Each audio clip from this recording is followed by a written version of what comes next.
Hello बच्चों, मैं Satendra sir आज आप सभी को मैट्रिक परीक्षा 2025 में जो होगा उसका VVI मैथ का पहला लेक्चर हम इसको बना रहे हैं। आप लोग इसको खूब देखिए, पूरा देखिए। आज ये टॉपिक हम लोग वास्तविक संख्या से जो भी VVI क्वेश्चन बिहार बोर्ड में पूछा गया है उसको जरूर बताएंगे। तो हम आप लोगों को वास्तविक संख्या बताने जा रहे हैं। उसमें पहला टॉपिक है यूक्लिड एल्गोरिथम विधि। अब यूक्लिड एल्गोरिथम विधि क्या होता है? तो पहली बात तो यूक्लिड एल्गोरिथम विधि से केवल और केवल मसा ज्ञात होता है। अब है कि मसा क्या होता है, तो हम लोग ने क्लास 6 में 7 में यहां तक कि 4 5 6 में बच्चे पढ़े हैं कि मसा क्या होता है। जैसे आपको टीचर कहते होंगे कि 15 और 50 का मसा बताओ, मसा बताओ। आप बड़ा प्यार से लिखते होंगे सर जी 50 बीचे में और 15 इधर, ऐसे करते होंगे। आप पढ़ते होंगे 15 का 15, 15 दूनी 30, 15 तिहाई 45, बच गया 5। इसको तुरंत ऐसे कर देते हैं, इसको कान पकड़ के तुरंत इन्हें लेके चलाते होंगे, ये ले आ गया आ गया। और करते होंगे 3 पच्चे 5 तिहाई 15, लीजिए सर कट गया। तो कहते थे सर इसका मासा 5 आया, यही वाला मासा आया 5 आया। अर्थात कहने का मतलब 15 और 50 का मासा कितना आया? HCF हाईएस्ट कॉमन फैक्टर कितना आया? 5 आया। तो इसका डिफिनेशन क्या बनेगा कि 2 या 2 से अधिक संख्याओं का, 2 या 2 से अधिक संख्याओं का मसा वह बड़ी से बड़ी संख्या है, वह बड़ी से बड़ी संख्या है जो प्रत्येक को काटेगी। फिर से सुनना परिभाषा, मसा क्या है? तो कहता है 2 या 2 से अधिक संख्याओं का मसा वह बड़ी से बड़ी संख्या है, वह बड़ी से बड़ी संख्या है जो प्रत्येक को काटेगी, प्रत्येक प्रत्येक को काटेगी। अब प्रत्येक से कटेगी जहां बोल दिए तो हो जाता है LCM। तो प्रत्येक को काटेगी तो उसको हम लोग कहते हैं HCF। इसका मतलब क्या होगा? देखो चला, इसका मतलब होगा 5 से बड़ा ऐसा कोई संख्या नहीं है जो इन दोनों को काट दे। 5 से छोटा हो सकता है, 1 ये दोनों को काट देगा, है कि नहीं? 2 इसको काटेगा, इसको नहीं काटेगा, 3 नहीं काटेगा, 4, लेकिन ये 5। अब आप हमको बताओ 5 से ऊपर कोई ऐसा संख्या जो ये दोनों को काट दे? ये 5 15 को भी काट देगा, 5 तिहाई 15। ये 5 50 को भी काट देगा, 5 दही के 50। लेकिन इसके ऊपर आप कोई संख्या बता दो तो सर, तो बोलिएगा सर 10 का 10 पचे 50। लेकिन अब बताओ 10 का पढ़ो तो 15 आएगा नहीं। तो ऐसा कोई अब संख्या, इसीलिए तो इसको बड़ी से बड़ी कहते हैं। यही बड़ी से बड़ी संख्या है जो इन दोनों को काटेगा। तो इसी को हम लोग क्या बोलते हैं? HCF। तो HCF का परिभाषा हम लोगों ने समझ गया क्या होता है। फिर से बोलो चला एक बार, बोलो 2 या 2 से अधिक संख्याओं का मसा वह बड़ी से बड़ी संख्या होती है जो प्रत्येक को विभाजित करती है। मतलब इससे बड़ा कोई संख्या नहीं है जो प्रत्येक को विभाजित करेगा। बोले कि यूक्लिड एल्गोरिथम विधि से क्या ज्ञात किया जाता है? तो हम लोग फटाक से आंसर बोलेंगे कि केवल मासा ज्ञात करते हैं। अब हम लोग चला भागा पढ़ते हैं। भागा में होता है कोई भी भागा बनाए, मान लो 17 बनाए, इसको 4 से लगाएं तो 17, 4 चौके 16, 1 आ गया। तो ये भागा में कि जो बीच का होता है इसको भाज्य कहते हैं। जो एकरी में होता है इसको भाजक कहते हैं। भाजक, भाजक मतलब भाजक मतलब हम काट देंगे, भाज मतलब हम कट जाएंगे। तो भाज्य, भाजक, और जो कट के आ गया यही दुलरुआ आया कि होता है भागफल। भाजक बोला हम काटेंगे, भाज बोला हम काटेंगे, और कट कुट के जो बचा, कट कुट के जो आया वो भागफल, और जो बच गया वो शेषफल। तो एक मेरा क्या हो गया, शेषफल। तो इन तीनों को तुम देखो, इन तीनों में एक रिलेशन होता है, वो रिलेशन होता है भाज्य बराबर। कहता है भाजक गुने भागफल जोड़ शेषफल होगा। मतलब ये 17 तुमको लाना है, तो क्या करो, इन दोनों को यानी 17 लाना है तो आपको भाजक गुने भागफल मतलब ये दोनों को गुना करो और इसको जोड़ दो। 4 चौके 16 और एक 17 आ गया। तो समझ जाइए कि आपका भागा सही है। आपका भागा क्या है चला, सही है। अब ये एक रिलेशन होता है, तो इसमें एक सवाल आता है बड़ा बड़ा तगड़ा, कि आर का मान कहां से कहां तक होगा। बताइए ये आर का मान कहां से कहां तक लिखाएगा। तो देखो इस 17 है, भागा देंगे 4 से, 4 चौके कितना हो गया 16। अगर जो यहाँ पे 18 होता, यहाँ 17 हुआ तो 1 आया, 18 होता तो 2 आता, 19 होता तो 3 आता।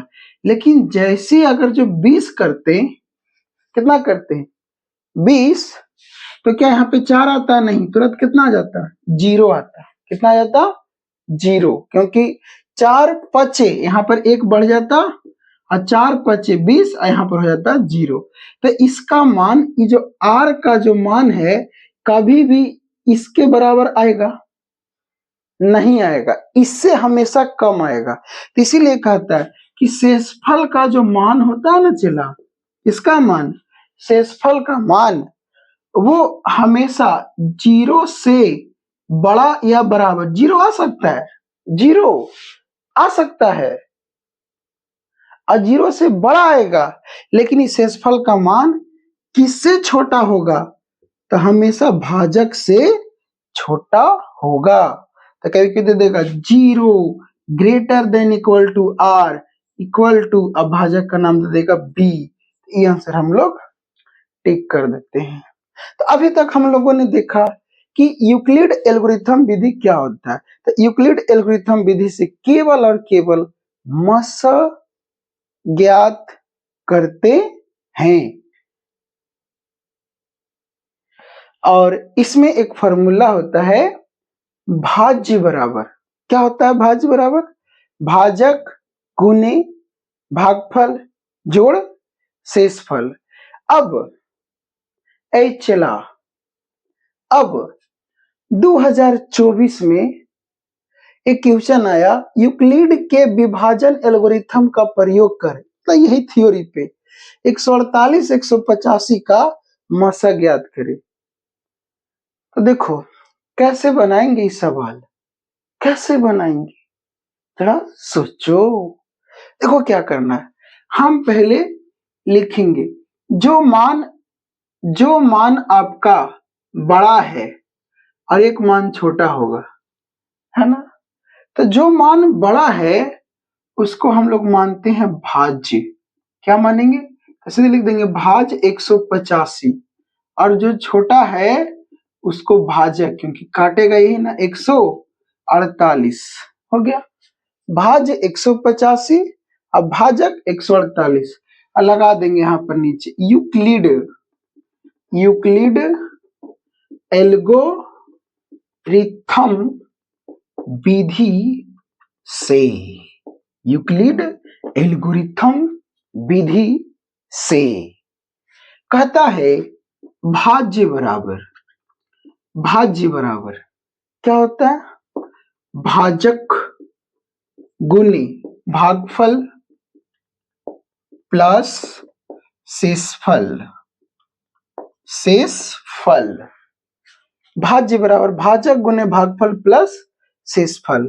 तो भाज्य कितना है, जो बड़ा रहेगा उसको यहाँ पे लिखेंगे। आप डायरेक्ट ये बात को नहीं भी लिख सकते हैं, आप यहाँ देखिए यूक्लिड तुरंत लिखिए, जो बड़ा है उसको यहाँ लिखेंगे, ए चला बोलो, जो बड़ा होगा उसको यहाँ लिखेंगे बराबर, जो छोटा होगा उसको यहाँ लिखेंगे 148। अब गुनी, अब मामला यहीं पे, अब यहाँ पर कितना मराते गुना करें कि 185 आ जाए और नहीं तो इससे कम आ जाए।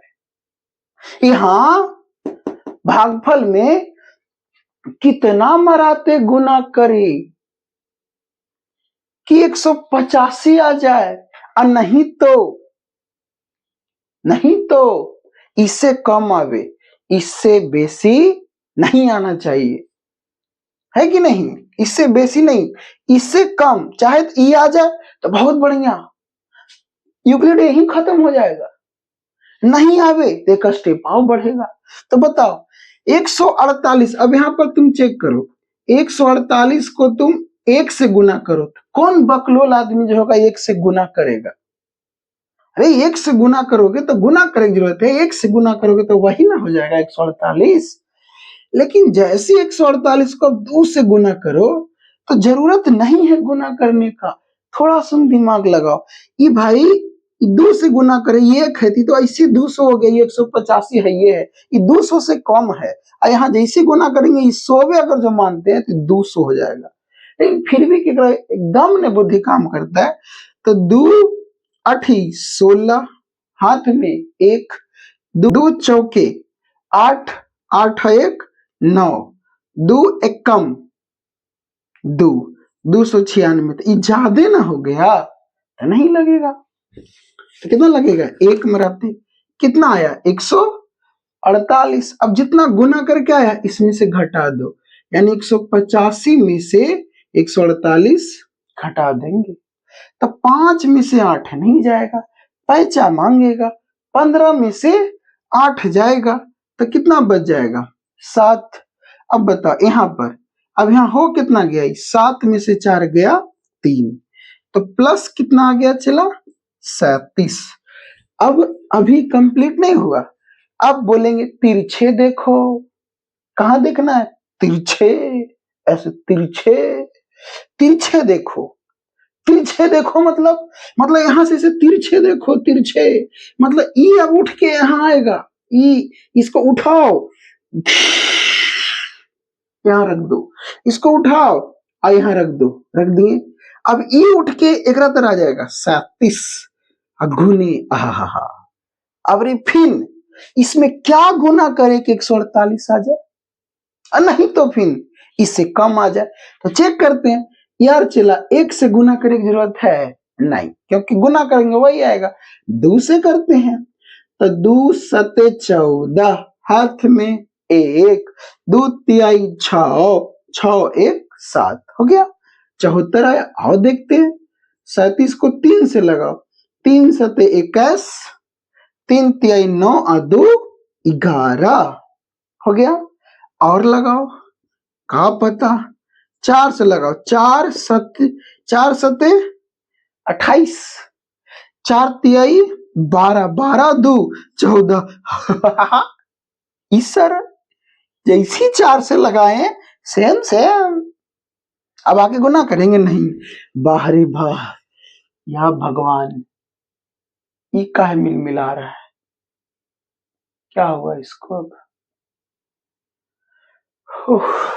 कि 4 से गुना करेंगे है ना, तो जैसे 4 से गुना किए तो मेरा इहन आ गया, तो इसको इसमें से घटाएंगे तो कितना हो गया 0।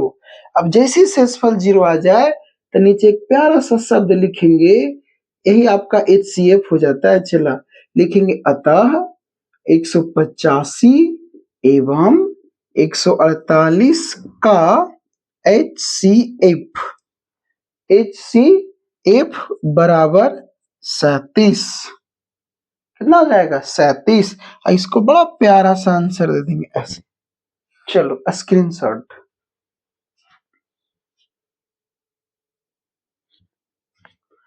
सवाल नंबर 2 समझिएगा, कहता है यूक्लिड के विभाजन एल्गोरिथम का प्रयोग कर 252 और 594 का, जैसे देखो ना यूक्लिड लिखो तुरंत, यूक्लिड एल्गोरिथम विधि से, यूक्लिड एल्गोरिथम विधि से क्या लिखेंगे, भाज्य बराबर भाजक गुने भागफल प्लस शेषफल, भाज्य बराबर भाजक गुने भागफल प्लस शेषफल। तो भाज्य कितना होगा, तो बोले थे जो बड़ा होगा वो भाज्य होगा, तो बड़ा कितना है 594, ये बड़ा हो गया, और भाजक कितना है 252 गुना, अब यहाँ गुना, अब यहाँ कै मराते लगावे कि 594 आ जाए, तो सोचना नहीं है तुरंत 2 5 2 2 से लगाओ, क्योंकि एक से तो फायदा है नहीं, 2 दूनी 4 और 2 5 10 के 0 और 2 दूनी 4 1 5 504, और 3 से लगाइएगा चला, 3 दूनी 6 तो तुरंत हो जाएगा, इसलिए लगाने का जरूरत नहीं है। तो कितना आया, तो 2 मराते लगाएंगे तो 504 आया, प्लस यहाँ कैसे लिखाएगा, तो जो आया गुना करके उसको घटा दो, फिर से जो आया गुना करके उसको इसमें घटा दो, यानी अब हमको क्या करना, 594 में से 504 घटा देना, 4 में से 4 गया 0 9 आई कट गया, प्लस कितना आ गया 90। पहला स्टेप क्लियर। दूसरा स्टेप तिरछे देखो, कैसे देखना है तिरछे, तो तिरछे देखो ये नहीं जाएगा तो 252 बराबर ये यहाँ आएगा 90 गुनी, अब गुना करो, इतना गुना करो कि 252 है, तो देखो यहाँ पर 90 है तो आसान है गुना करना जी, 9 का पढ़ते चल जाओ, 9 का 9 9 दूनी 18 मतलब 180, 9 तिया 27 मतलब 270, 270 9 90 तिहाई 270 ज्यादा ना हो गया, तो 2 मराते लगेगा, कितना आ रहा था 2 मराते में 252 था ये, और गुना करके 180 घटा देंगे, तो 2 में से 0 जाएगा, 2 में से 0 जाएगा 2, 5 में से 8 जाएगा नहीं पैसा लेगा, 15 में से 8 जाएगा तो 7, 1 में से 1 जाएगा खत्म। इसका आंसर यहाँ पे कितना आ गया, शेषफल 72 आया।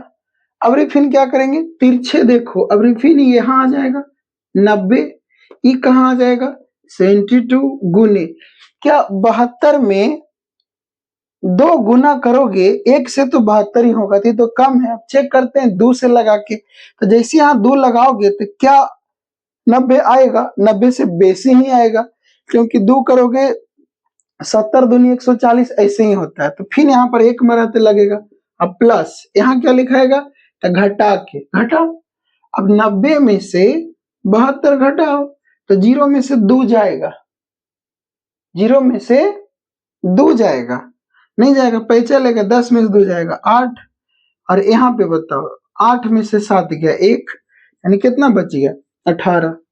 अब फिर तिरछे देखेंगे, यहाँ आ जाएगा 72 बराबर ये नहीं आ जाएगा 18 गुनी, अब 18 का पढ़ो, 18 1 कम 18, 18 दूनी 36, 18 तिहाई 54, 18 चौक 72, सेम सेम आ गया। अब घटाएंगे तो कितना आ गया 0, तो फाइनली आंसर कौन सा हो गया ये वाला, तो नीचे लिख देंगे अतः, जैसे 0 आ जाए शेषफल तो कर देंगे अतः 252 एवं 594 का HCF कितना है, कितना है 18, यही आंसर कर देंगे। बता रही है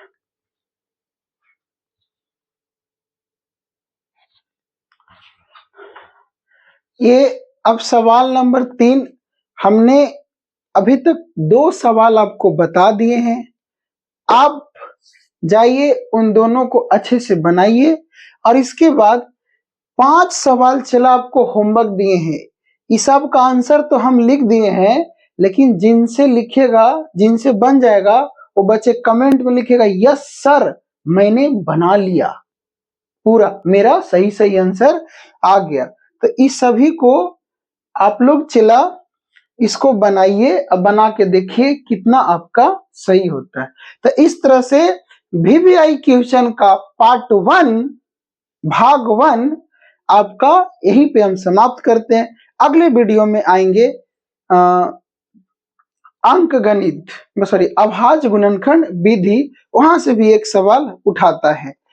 तो जैसे जैसे जो जो लेक्चर आपको देते जा रहे हैं, हर लेक्चर से एक सवाल परीक्षा में रहेगा तो रहेगा। तो अब चला हमने VVI सीरीज को शुरू कर दिया।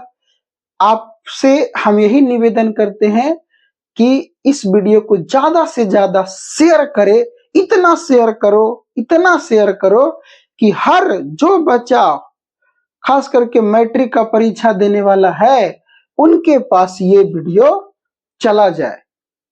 इतना इसको शेयर करो, दोस्तों को भेजो, इसको खूब शेयर करो, दोस्त को भेज दो ताकि दोस्त भी जान सके। चलिए धन्यवाद, मिलते हैं नेक्स्ट लेक्चर में।